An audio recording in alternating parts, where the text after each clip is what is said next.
شہزاد چوئی صاحب، بریک سے پہلے شہزاد صاحب عامر صاحب کہہ رہے تھے کہ پیپلز پارٹی جو بیانات دے رہی ہے نون لیگ اور جے یو آئی کے حوالے سے، ٹریڈیشنل رائیولری کے حوالے سے وہ دیکھتے ہیں۔ رانا ثناءاللہ صاحب نے بھی اس حوالے سے ایک بیان دیا تھا، وہ کہتے ہیں کہ پیپلز پارٹی نے ہمارے خلاف الیکشن بھی تو لڑنا ہے، تو انہوں نے کوئی بات تو کرنی ہے عوام کے سامنے، اسی سلسلے میں بات کریں۔ آپ کیا سمجھتے ہیں، درست ہیں پیپلز پارٹی کے جو خدشات ان کی طرف سے سامنے رکھے جا رہے ہیں، اور اگر درست ہیں تو پھر یہ کیا ظاہر کر رہا ہے نون لیگ کی نئی پالیسی کے حوالے سے؟ اچھا، پہلے تو میری نظر میں یہ جو نواز شریف صاحب کا معاملہ ہے نا، جس پہ آپ نے معیز صاحب سے بھی پوچھا اور عامر نے بھی بات کی، میں اس میں صرف ایک چیز ایڈ کرنا چاہوں گا، اور وہ یہ کہ میرے خیال میں قاضی فائز عیسیٰ جس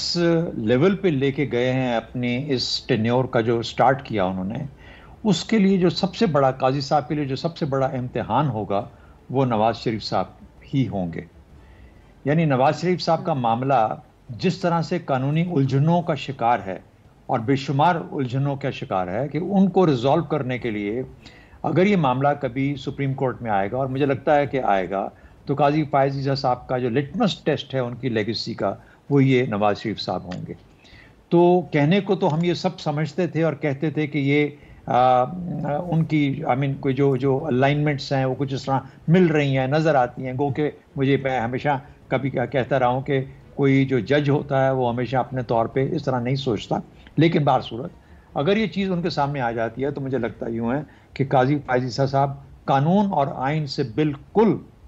ماورا کوئی قدم نہیں اٹھانے دیں گے یا اٹھائیں گے۔ سملرلی میرے خیال میں جو باقی لوگ جو کہ غالباً فیسیلیٹیٹر جن کو کہا جائے تو زیادہ مناسب ہوگا، جن کو کہا جاتا ہے کہ جو کہ سمجھ رہے ہیں کہ جن کی وجہ سے نواز شریف صاحب کو ایک رستہ مہیا ہو رہا ہے، کوئی ایسا کام نہیں کریں گے جس سے کہ پاکستانی نظام کی ساکھ، جیسا بھی نظام ہے، کمزور ہے، ہائیبرڈ ہے، پولیٹیکل ہے، پیورلی پولیٹیکل ہے، الیکٹورل ہوگا، جو بھی ہوگا، میرے خیال میں اسے کوئی ایسا قدم نہیں اٹھائیں گے جس میں کہ کسی قسم کا کوئی ایک شارٹ کٹ نظر آئے کسی کو فیسیلیٹیٹ کرنے کے لیے۔ تو ایک تو یہ بات ہوگی۔ جہاں تک پاکستان پیپلز پارٹی کا تعلق آپ نے مجھ سے پوچھا،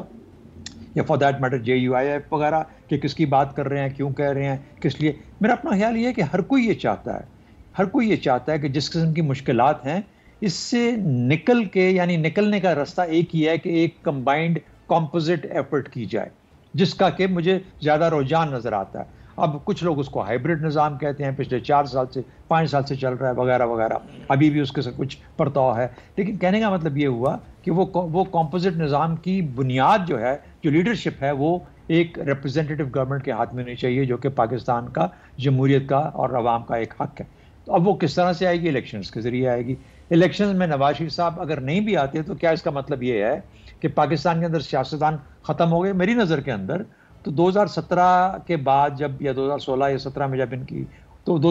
جب وہ شاہد خاقان عباسی آئے تو مجھے تو بڑے قابل آدمی لگے کہ وہ لیڈ کر سکتے ہیں، وہ نہ ہو کوئی اور ہوگا، اور ضرور آتے رہیں گے۔ پاکستان میں یہ تھوڑی کہ ان لیڈروں کے بعد کبھی کوئی اور لیڈر پیدا نہیں ہوگا جو کہ پاکستان کو آگے لیڈ کرے گا پولیٹیکلی۔ تو میرا اپنا خیال یہ ہے کہ ٹرانسفارمیشنل مومنٹ ہے پاکستان کی سیاست کے اندر بھی، اور اس حساب سے جب ہم دیکھتے ہیں تو ضروری نہیں ہے کہ ہماری سوئیاں ایک یا دو شخصیات پہ ہی اڑی رہیں۔ تو پیپلز پارٹی کا خدشہ بھی مجھے غلط نظر آتا ہے، کیونکہ الیکشنز جا کے جانا بھی ضروری ہے، الیکشن سے اور بھی بہت ساری چیزیں جڑی ہوئی ہیں، اور پھر سب سے بڑی جو اکنامک کریڈیبلٹی ہے جس کا تعلق ہمارے پولیٹیکل پروسیس سے ہے، اس کو بھی تو آفٹر آل اپنی جگہ پہ میں اس پہ بھی بات کروں گی۔